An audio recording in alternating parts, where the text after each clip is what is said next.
Hello, Greentown families. Mr. Kumpf here. I hope that you have had a great summer. It's hard to believe that just in a few short weeks, your children will be coming back through the doors here at Greentown for the 2022-2023 school year.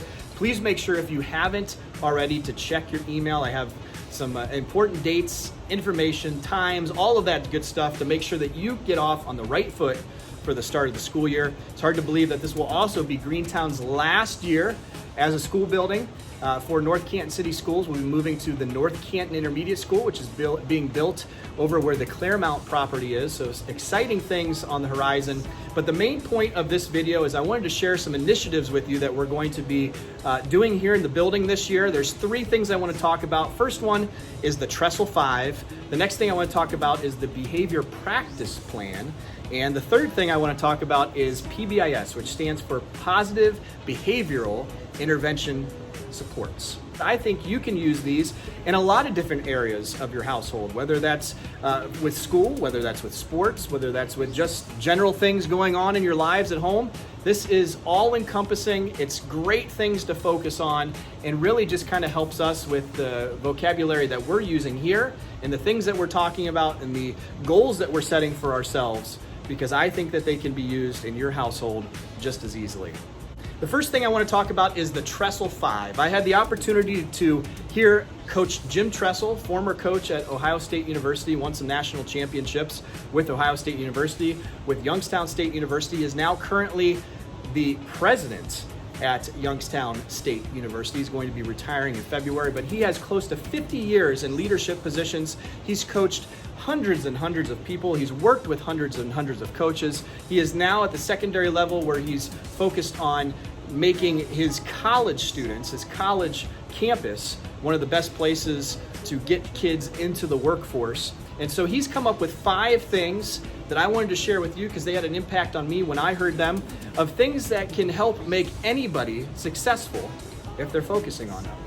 The first one, and this is number 5, we're going to work backwards a little bit. Number 5 is work ethic. If you look up job recruiters' requirements today for students that are coming out of high school and college, one of their biggest worries is that students seem to lack a good work ethic these days. So we're going to be focused on instilling a good work ethic in our students here at Greentown. They're going to hear me say a couple of quotes and phrases all year long. The first one is, be the hardest worker here. Be the hardest worker here, in your classroom, in your group, in your sports, in dance, whatever it might be. Focus on being the hardest worker and things will be rewarded for you because you'll stand out. Number 4, talent and ability. Now, some people would say, now, wouldn't that be number 1, talent and ability? Well, it could be, but there are some other things that are more important than talent and ability. Talent and ability can get you so far, but you have to have the other things that go along with it to put you over the top. I know some people that have great talent and ability, but they don't have everything else put together to make them get over that hump. So this is important for our kids to know in the classroom that talent and ability is important. We want them to be successful, and this is where that hard work and talent come together. Number 3, curiosity. We want kids to be thinking. We want kids to be wanting to learn. We want them to be asking questions. What can I do to get better? Probably do that in your own home life, whether that's through work or in your house. Just wanting to get better. That curiosity piece of learning and progressing and growing is a must. Number 2, grit. He gave a great example of a coach that is currently in the NBA. He's the coach of the Phoenix Suns. His name's Monty Williams. And he is someone that's known for motivating his players in a respectful and kind and meaningful way. And there was a time during the playoffs when he called a timeout. All of the players were in the huddle. And he said, if you guys want to win this game, you have to get on the other side of hard. You have to get on the other side of hard. That's the only way that we're going to win this game. You got to want it more. You got to work hard. It's going to get tough, but you have to get over that. You have to get over that barrier. Sometimes our kids, especially at this age, they get to that point and then they stop. They quit because it's too hard. We don't want that. We want them to persevere and get through. That's where that grit comes in. That's where the hard work comes. That's where getting on the other side of hard is where all the good stuff is. And we want to make sure that our kids know that comfort and growth never coexist. It's always going to be hard. If we want to grow, if we want to progress, if we want to learn, it's going to be hard. The next one, and his number 1, The reason that's number one is because when he looked back at all the teams that he coached, all the players that he coached, the one thing that stood out more than anything else were the people that were selfless. Selfless. They were focused on the goal. They didn't care about the accolades. They didn't care about the rewards. They didn't care about all of that other stuff. They weren't entitled. They wanted the success together. We, not me. And I think that's important because we do work together here at school. We work with our teachers. We work with our students in the classroom. We work in groups. We work all together every single day to get better. And that's an area that I think all of us can focus on. Myself, our teachers, you at home, our students here in the classrooms. We want to make sure that they are selfless. So we talked about the Tressel 5. That's work ethic, talent and ability, curiosity, grit, and selflessness. And I have an attachment there that you can use at home. It's looks like this, the Tressel 5. It's on a ticket because that's your ticket to success. And you can hang that up in your kitchen, on the refrigerator. You can put it in the student's bedroom, on the bulletin board, whatever is best for you to think about, and start using those words. Connect things to that. Make them understand how important it is to really grow here, not only at school, but outside these walls as well. The next thing I want to talk about is the behavior practice plan. Practice.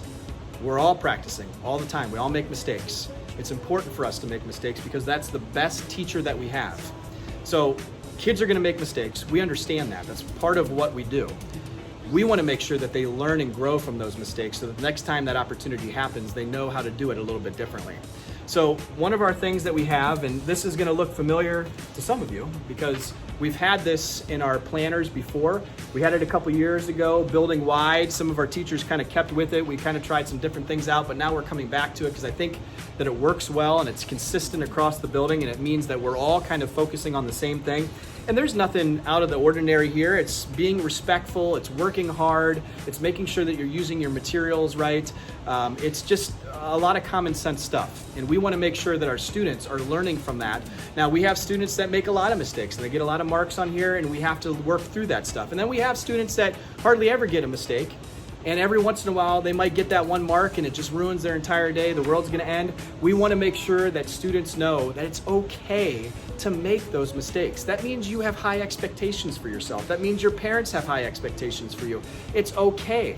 We wanna learn together. We wanna get past those hard things that sometimes pop up and make us learn a little bit quicker. So that's an opportunity for us to learn and grow and to have those conversations. It's an opportunity for you to help your child when they come home if there's a learning opportunity that goes along with that. Our point is never to tear down any student. We want to build them up the right way.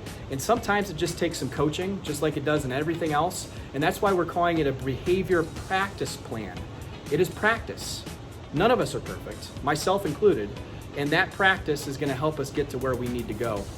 Here as a building and here as a household at home. So you can check that out. I've also attached that just so you can see an example of it. Those two things are on the email that I've included. And last but not least, positive behavior intervention supports. It's just a nice way of saying we're going to be focusing on the positives here. There's a lot of negatives in our world, and sometimes we just need to close the doors, we need to close everything else out, and we need to focus on the positives. And the positives are what are going to make our kids grow and learn to the best of their ability. And focusing on those positives, focusing when kids make good choices, when they make the right decision, those are the things that we want to reward. Those are the things that we want to show kids this is a great example of. And that's where we're going to go from here on out. So if you do have any questions, please feel free to ask at any time. We hope that it's an opportunity for not only ourselves to grow as professionals, but for our students to grow as students. And also, like I said, it's super important. Take something from this. Take something from what I've discussed today. Use it at your house. I'm sure that even with this behavior plan, we've all done this as parents. We've had things, charts on the refrigerator, chores, things to help with things that we're struggling with at home. And that's okay. It's an opportunity, again, for us to grow. I hope that you have a great rest of your day, and we look forward to working with you this school year. Have a good one.